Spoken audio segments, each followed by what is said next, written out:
శ్రీ మహాగణాధిపతయే నమః. శ్రీమాత్రే నమః. మాచిరాజ్ భక్తి ప్రేక్షకులందరికీ నమస్కారం. మే 11వ తేదీ నుంచి మే 20వ తేదీ వరకు 10 రోజుల్లో ద్వాదశ రాశుల వారికి రాశి ఫలితాలు ఎలా ఉండబోతున్నాయో, అలాగే ఈ 10 రోజుల్లో గ్రహాల సంచారం ఎలా ఉందో, ఏ గ్రహాలు ద్వాదశ రాశుల వారికి అనుకూలంగా ఉన్నాయో, ఏ గ్రహాలు వ్యతిరేకంగా ఉన్నాయో, అనుకూల గ్రహాలు ఇచ్చే ఫలితాలు రెట్టింపు చేసుకోవటానికి, వ్యతిరేక ఫలితాలు ఇచ్చే గ్రహాల వ్యతిరేకత తగ్గింపజేసుకోవటానికి ద్వాదశ రాశుల వాళ్ళు ఎలాంటి శక్తివంతమైన పరిహారాలు చేసుకోవాలో, ఏ దేవీ దేవతలను పూజించుకోవాలో, ఏ దేవాలయాలు దర్శనం చేసుకోవాలో, ఎలాంటి స్తోత్ర పఠనాలు చేయాలో, గోమాతకు ఎలాంటి ఆహారం తినిపించాలో, ఎలాంటి దానాలు ఇచ్చుకోవాలో, ఏ మంత్రాలు జపించుకోవాలో, ఈ 10 రోజుల్లో రాశి ఫలితాలు సంపూర్ణంగా యోగించాలంటే ద్వాదశ రాశుల వాళ్ళు పాటించాల్సిన ముఖ్యమైన విధి విధానాలు ఏంటో, ద్వాదశ రాశుల వాళ్ళ భవిష్యత్తు మే 11వ తేదీ నుంచి మే 20వ తేదీ మధ్యలో ఏ విధంగా ఉండబోతుందో ఈ వీడియోలో మనం తెలుసుకుందాం. తదుపరి మీనరాశి. మీనరాశి వాళ్ళకి మే 11వ తేదీ నుంచి మే 20వ తేదీ మధ్యలో ఈ 10 రోజుల ఫలితాలు పరిశీలిస్తే, 10 రోజుల ఫలితాలు చూసే 4 గ్రహాలు రవి, బుధుడు, కుజుడు, శుక్రుడు. ఈ గ్రహాల్లో రవి గ్రహాన్ని తీసుకుంటే సూర్యుడు 2, 3 స్థానాల్లో సంచారం చేస్తున్నాడు. మొదటి 4 రోజుల్లో 2వ స్థానంలో సంచారం చేస్తూ వ్యతిరేక ఫలితాలు ఇస్తున్నాడు. అంటే మీనరాశి వాళ్ళకి మే 11, 12, 13, 14 తేదీలో ఆఫీసులో గొడవలయ్యే అవకాశం ఉంది. బాస్తో కానీ కొలీగ్స్తో కానీ మీ మాట దూకుడుతనం వల్ల, దురుస్తనం వల్ల గొడవపడే అవకాశం ఉంది. వాళ్ళతో జాగ్రత్తగా మాట్లాడండి. బాస్తో కానీ కొలీగ్స్తో కానీ దురుసుగా మాట్లాడద్దు. అలాగే తండ్రి వైపు బంధువులతో కూడా గొడవ అయ్యే అవకాశం ఉంది. వాళ్ళతో గొడవ పడకుండా జాగ్రత్తగా మాట్లాడండి. రాజకీయాల్లో కూడా ఆలోచించి మాట్లాడండి. అగ్రికల్చర్, వ్యవసాయంలో ఉన్న వాళ్ళు కూడా బాగా ఆలోచించి మాట్లాడే ప్రయత్నం చేయండి. ఎందుకంటే మే 11, 12, 13, 14 తేదీల్లో 2వ స్థానంలో సూర్యుడి వల్ల మాట దూకుడు వస్తుంది, మాట దురుస్తనం వస్తుంది. దానివల్ల గొడవలు అయ్యే అవకాశం ఉంటుంది. అలా అవ్వకుండా ఉండాలంటే నానబెట్టిన గోధుమలు బెల్లంతో కలిపి ఒకసారి ఆవుకు పెట్టండి. కేజింబావు గోధుమలు ఎర్ర వస్త్రంలో మూట కట్టి బ్రాహ్మణుడికి ఒకసారి దానం ఇవ్వండి. ఆదిత్యోదయం కానీ సూర్యాష్టకం కానీ వినండి. ఓం నమో నారాయణాయ అష్టాక్షరి మంత్రం రోజు 21 సార్లు చదువుకోండి. సూర్యుడికి అధిష్టాన దైవం విష్ణుమూర్తి. అష్టాక్షరి చదివితే దానివల్ల సూర్యుడి బలం పెరుగుతుంది. విష్ణు సహస్రనామ స్తోత్రం చాంటింగ్ వినండి. అప్పుడు 2వ స్థానంలో సూర్యుడు ఇచ్చే వ్యతిరేక ఫలితాలు మొదటి 4 రోజుల్లో తొలగిపోతాయి. ఆ తర్వాత మే 15 నుంచి మే 20 మధ్యలో సూర్యుడు 3వ స్థానంలో బ్రహ్మాండంగా మీనరాశి వాళ్ళకి యోగిస్తున్నాడు. మే 15 నుంచి మే 20 మధ్యలో ఆ 6 రోజుల్లో ప్రమోషన్లు వచ్చే అవకాశం మీనరాశి వాళ్ళకు ఉంది. ఆఫీసులో బాసు, కొలీగ్స్ అందరూ మీకు ఫేవరబుల్గా ఉంటారు. మీరు ఆఫీసులో చక్రం తిప్పుతారు, పాలిటిక్స్లో చక్రం తిప్పుతారు. అలాగే తండ్రి వైపు బంధువుల వల్ల బెనిఫిట్స్ పొందుతారు. తండ్రితో ఉన్న డిస్ప్యూట్స్ క్లియర్ అయిపోతాయి. హెల్త్ బాగుంటుంది. అగ్రికల్చర్లో సక్సెస్ అవుతారు. ఈ ప్రయోజనాలన్నీ కూడా మే 15 నుంచి మే 20 మధ్యలో ఈ 6 రోజుల్లో సూర్యుడి సంచారం 3వ స్థానంలో అద్భుతంగా ఉండటం వల్ల పొందగలుగుతారు. ఇక బుధుడి సంచారం తీసుకుంటే మీనరాశి వాళ్ళకి బుధుడు 2, 3 స్థానాల్లో ఈ 10 రోజుల్లో సంచారం చేస్తున్నాడు. మొదటి 4 రోజులు 2వ సంచారం బుధుడు యోగిస్తాడు. తర్వాత 6 రోజులు 3వ సంచారం బుధుడు యోగించడు. మొదటి 4 రోజులు అంటే మే 11, 12, 13, 14 ఈ 4 రోజుల్లో బుధుడు 2వ స్థానంలో ఉన్నప్పుడు మీనరాశి విద్యార్థులు బ్రహ్మాండమైన ర్యాంకులు కొడతారు. కాంపిటేటివ్ ఎగ్జామ్స్లో రాణిస్తారు. ఎడ్యుకేషన్లో నెంబర్ 1 పొజిషన్లో ఉంటారు. నిరుద్యోగులు ఇంటర్వ్యూకి వెళితే ఖచ్చితంగా హై ప్యాకేజ్ జాబ్, వాళ్ళ క్వాలిఫికేషన్కి తగిన జాబ్ వచ్చే అవకాశం ఉంటుంది.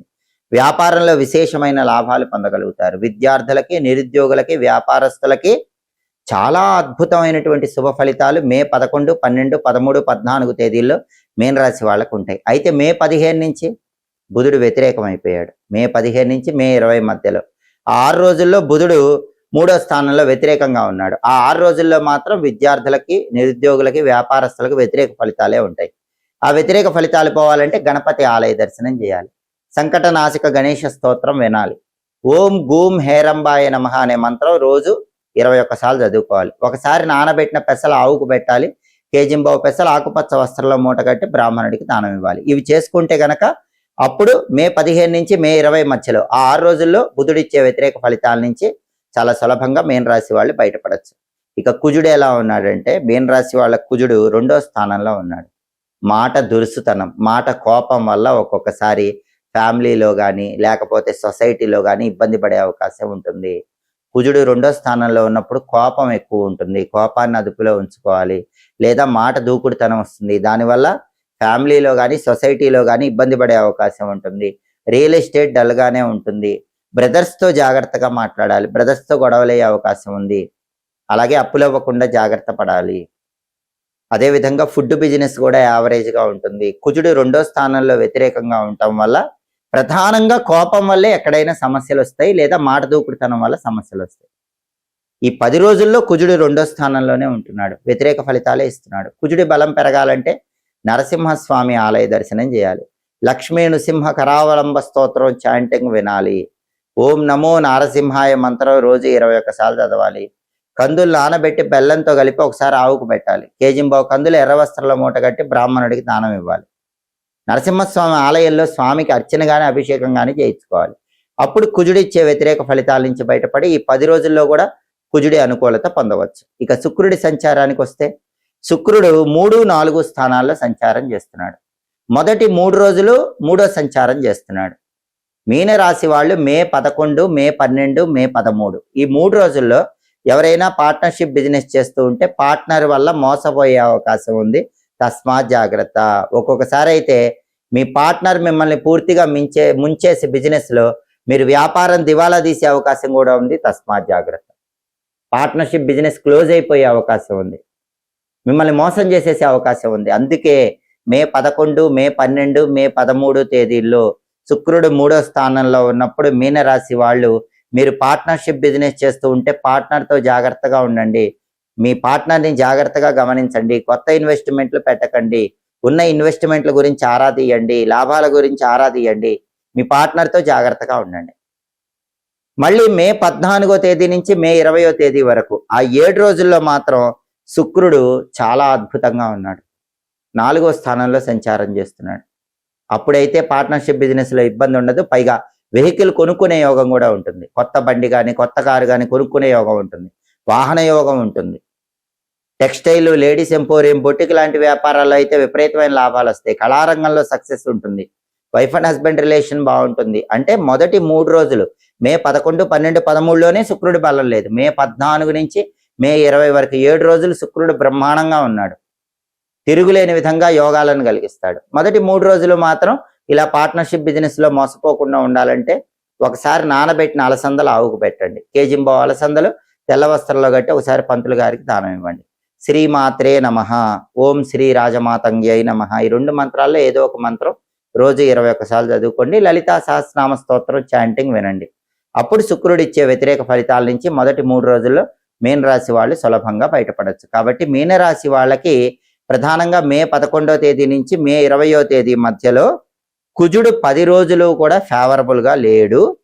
కుజుడికి గట్టిగా పరిహారాలు చేసుకోవాలి. రవి, బుధుడు, శుక్రుడు మాత్రం కొన్ని రోజులు యోగిస్తున్నారు, కొన్ని రోజులు యోగించటం లేదు. ఆ గ్రహాలకు సంబంధించిన పరిహారాలు చేసుకుంటే ఈ 10 రోజుల్లో వ్యతిరేక ఫలితాల నుంచి బయటపడి మీనరాశి వాళ్ళు అనుకూల ఫలితాలు అందిపుచ్చుకోవచ్చు. మే 17వ తేదీ ఆదివారం నుంచి అధిక జ్యేష్ఠ మాసం ప్రారంభమవుతుంది. ప్రతి 3 సంవత్సరాలకు ఒకసారి అధిక మాసం అనే పేరుతో ఒక ప్రత్యేకమైన మాసం వస్తుంది. సౌరమానము, చాంద్రమానం అని మనం ముహూర్తాలు 2 రకాలుగా చూసుకుంటాం. సౌరమానంలో రోజులకి చాంద్రమానంలో రోజులకి కొంత తేడా ఉంటుంది. సౌరమానం ప్రకారం చూసుకునే రోజులు, చాంద్రమానం ప్రకారం చూసుకునే రోజుల మధ్యలో ఉన్న తేడా సరిచేయటానికి వచ్చిన మాసాన్ని అధిక మాసం అంటారు. అధిక మాసాన్ని పురుషోత్తమ మాసం అనే పేరుతో పిలుస్తారు. ఇది విష్ణుమూర్తికి చాలా ఇష్టమైన మాసం.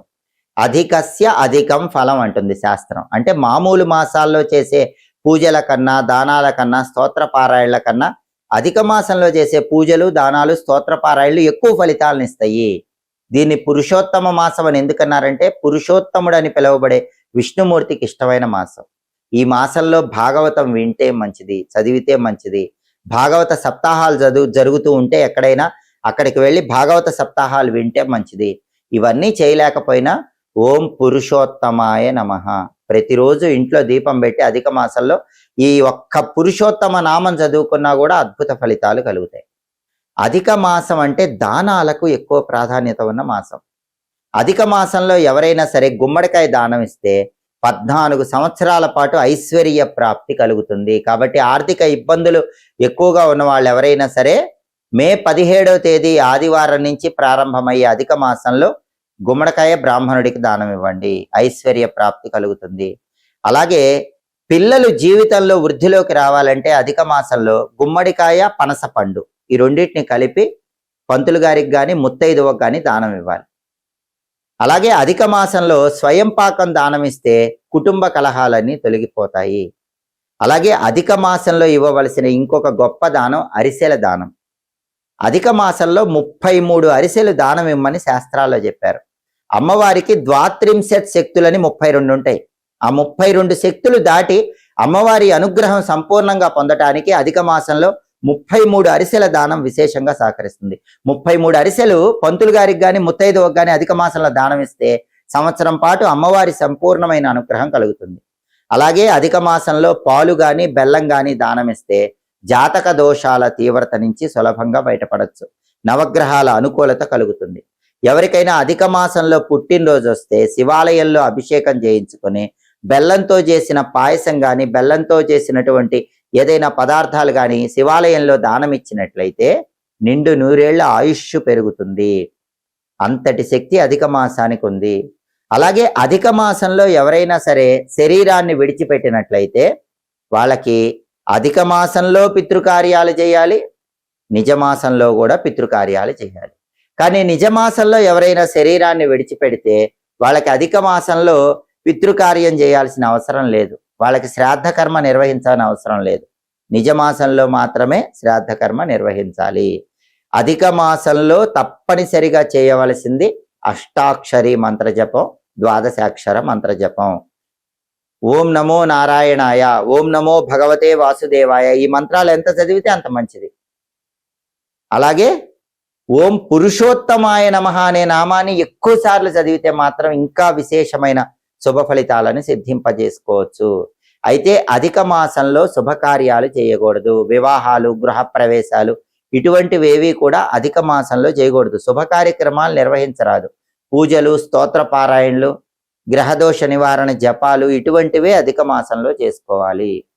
అలాగే అధిక మాసంలో మీరేం చేసినా సరే మామూలు మాసాల కంటే కూడా ఆ పూజలు కానీ జపాలు కానీ కొన్ని వేల రెట్లు విశేషమైన శుభ ఫలితాలను కలిగింపజేస్తుంది.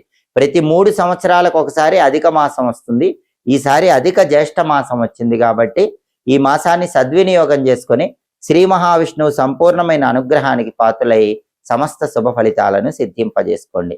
ఎప్పటికప్పుడు దినఫలాలు, 10 రోజుల ఫలితాలు, మాస ఫలాలు, సంవత్సర ఫలితాలు ఇవన్నీ తెలుసుకోవాలంటే మాచిరాజు భక్తి ఛానల్ తప్పకుండా చూడండి. మా వీడియోస్ మీకు నచ్చినట్లయితే మా ఛానల్ లైక్ చేయండి, కామెంట్ చేయండి. మా ఛానల్ వీడియోస్ 10 మంది మిత్రులకు షేర్ చేయండి.